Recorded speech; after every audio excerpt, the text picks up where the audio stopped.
For decades, the Grammy has been the pinnacle of musical achievement. Beyonce making herstory at the Grammys. Please welcome Donald Trump. A symbol that transformed artists into legend. Hillary, what's the metal album? What? If you're going to talk about artists pushing boundaries, this is what great artists do. However, in recent years, something changed. It feels like they forgot to get someone else, and so they just called me again. The show's viewership is lower than ever. Despite a lot of historic firsts, the Grammys on Sunday hit a new all-time low. And what was once music's biggest night is now there for nothing more than to be a source of viral moments and to be one of the internet's favorite punching bags. Can't get much woker than Trevor Noah. BTS is breaking record after record, but the Grammys are only using them for their... You know how I know and why I'm so sure that the Grammys are using BTS? So now we're all busy trying to figure out a way to commit arson on the entire Grammys for what they did to BTS. Between the infamous snubs, the secret committees making decisions... What are you guys talking about? It's like a nuclear device has been detonated. And artists starting to speak out. Don't ever ask me to come here again. Please do not ask me.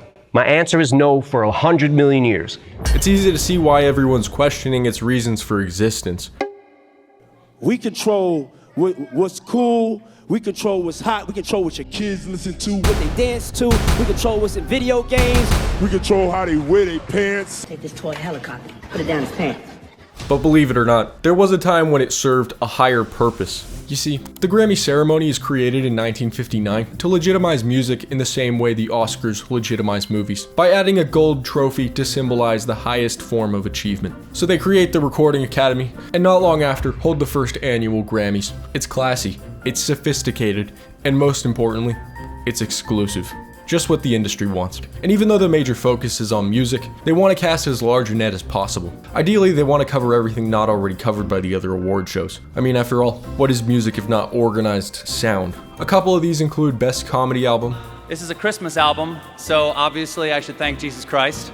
Best Music-Themed Movie, and Best Spoken Word Album. Best Spoken Word Album includes poetry, audiobooks, and storytelling. We got Flea. Imagine being so good at Jeopardy that you end up winning a Grammy. Like, that's how good you got at Jeopardy. Yeah. I didn't know white people was doing spoken word like that. This one's basically just given out to celebrities with audiobooks or speeches. Jimmy Carter, the former president of the United States, has been awarded a Grammy for Best Audiobook. Some of the winners include Stephen Colbert, Bill Clinton, Hillary Clinton, and even Martin Luther King Jr. in 1971. Wow. By the 80s, the Grammys are absolutely massive. Tens of millions tune in religiously. Every A-list star imaginable shows up ready to shine. Because when you've already got money, validation becomes the ultimate currency.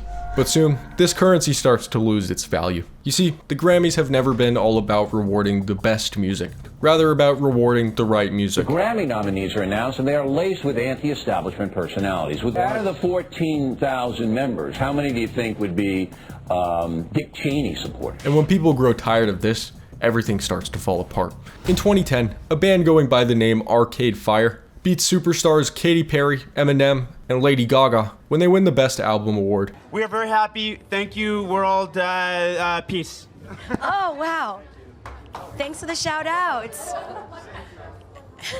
The internet goes absolutely ballistic, and Who is Arcade Fire starts to trend. I've been hearing stuff along the lines of who's Arcade Fire, who's Arcade Fire, who's Arcade Fire, and you know, some related things on the Who is Arcade Fire site on Tumblr. This seems to set off a domino effect, as each year after this things keep getting worse. In 2011, Kanye West's My Beautiful Dark Twisted Fantasy, an album critics and fans alike consider to be generation defining, topping multiple music charts, and even appearing on multiple Best of the Decade lists, doesn't even get an Album of the Year nomination. What's going on? And next, in 2014, one of the biggest spits in the face, Kendrick Lamar, an artist who people are calling rap's new messiah, after releasing his biggest album yet, loses Best New Artist to Macklemore, the guy that had a viral moment for a song about thrift shopping. Well, that can't be good. He's sitting in bed with 3 Grammys right now. Yeah, Macklemore! So listen, I've been ranting and raving all morning about how the Grammys snubbed Kendrick Lamar, and as a white guy, it's one of those moments that feels a little embarrassing, where you feel like white people were given something yet again that we shouldn't have been given. So I thought, who better to ask about this than the Grammy winner himself, Macklemore. Try being the guy that won that award. Sure, these moments chip away at the Grammys' credibility, but still, most of the industry plays along. because at the end of the day, the Grammys have that kind of hold on them. In the Academy's own words, in a lot of ways, the prestige of the Grammy Award comes from the fact that it's peer recognized. So peer recognized, it means your fellow creators, the ones who are living and loving the craft. They're the ones who determine amongst their peers who deserves to win a Grammy. But as these snubs pile up year after year, people start asking, how can a committee of over 10,000 people be this out of touch? Who's really making these decisions? Something smells off. But before we get into that, let's talk about something that actually smells good. Scentbird, the sponsor of this video. Scentbird makes finding the perfect scent easy. If you're like me, tired of not knowing what cologne actually smells good, because let's be honest, you don't really get enough time to try it with those department store tester bottles, then Scentbird is the move. It's a subscription service that delivers designer fragrances straight to your door every month. They've got over 900 options from premium brands, so you can try something new without the commitment. The best part? You get a 30-day supply with these travel-friendly vials, allowing you to actually get a good impression of it before you buy it. This month, I've been testing Dusk by Toomey.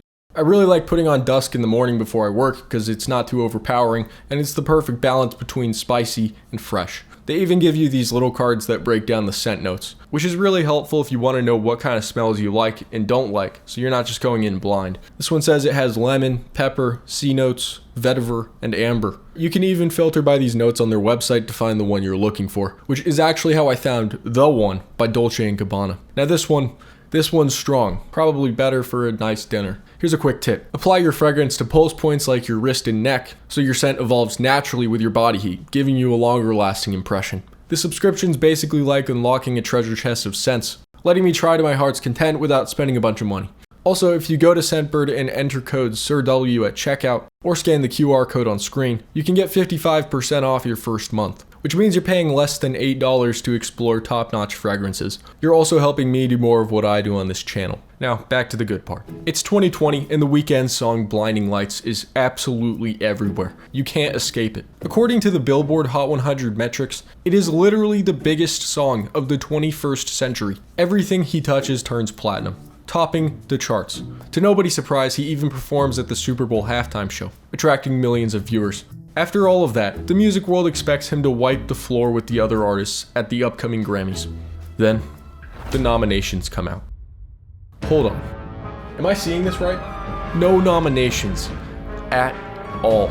People are furious, especially The Weeknd. However, in his attempt to stoke the fire, he leaves people more confused than angry. The Grammys remain corrupt. You owe me, my fans, and the industry transparency. Then, in a New York Times interview, he says, because of the secret committees, I will no longer allow my label to submit my music to the Grammys. Well. Plenty of artists have opted out of submitting to the Grammys in the past, many of them even tossing out accusations of corruption. But secret committees, that's new. According to the Academy, they were created in 1989 to ensure nominees truly reflect the state of the industry and make sure selections are based solely on artistic and technical merit. They also whittle down the top 20 picks to 5 to 7 nominees. That's a lot of power, and as of late at least, to a lot of people it looks like they're not doing a very good job. As it turns out, around the same time as The Weeknd makes his statements, the CEO of the Recording Academy, Deborah Dugan, is placed on administrative leave.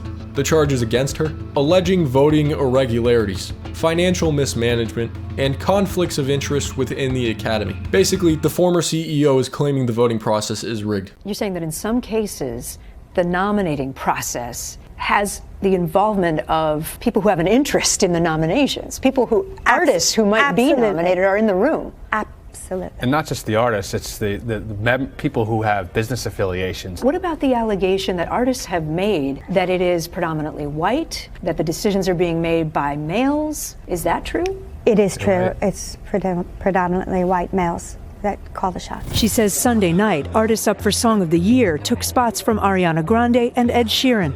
When you move somebody up, somebody comes out. And I was in the room and I did see that happen.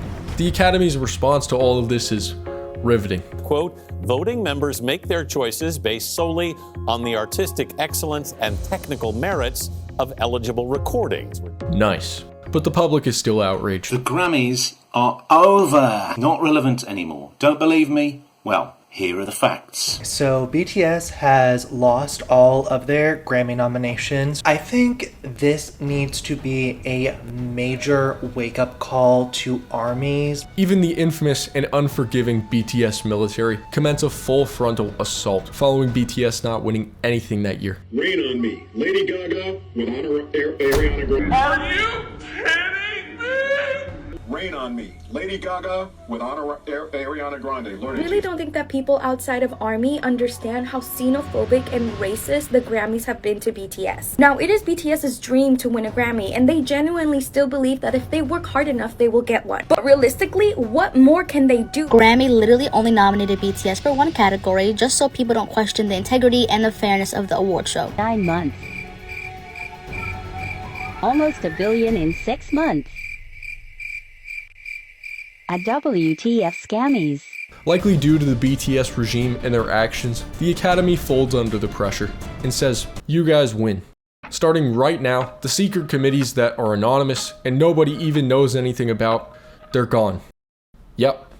We promise. We told the secret committees to go back to the Shadow Realm. Yeah, nothing to worry about anymore. However, despite their efforts, it appears the damage has already been done. Despite a lot of historic firsts, the Grammys on Sunday hit a new all-time low. The award ceremony only brought in about 9 million viewers compared to 19 million from last year.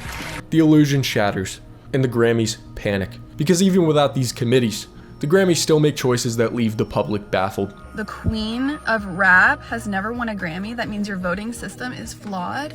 I don't care about how prestigious your process is. If you look at the facts, it's flawed. If you have to brag that now 40% of your voters are black, that means it wasn't the case before. So are we gonna go back and fix that?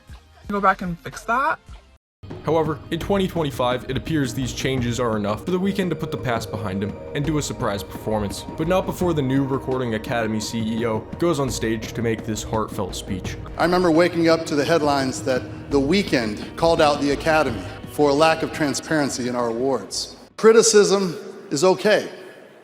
I heard him. I felt his conviction. So over the past few years, we've listened, we've acted, and we've changed. No, I'm not buying it. I think they need to make the backdrop a little more elaborate first. Unfortunately, based on the public's reaction, promising to get rid of your secret committees doesn't constitute as change for a lot of people. I don't want to embarrass this young lady, but she has more Grammys than everyone and never won Album of the Year. Doesn't the Grammys hate Miley Cyrus? This has never gotten a Grammy. If she's not nominated next year for a Grammy for Flowers, then that's when we'll know. These are the only people that are ever nominated for Grammys, okay? Adele, Bad Bunny, Doja Cat, Lizzo, Harry Styles, Taylor Swift. Literally.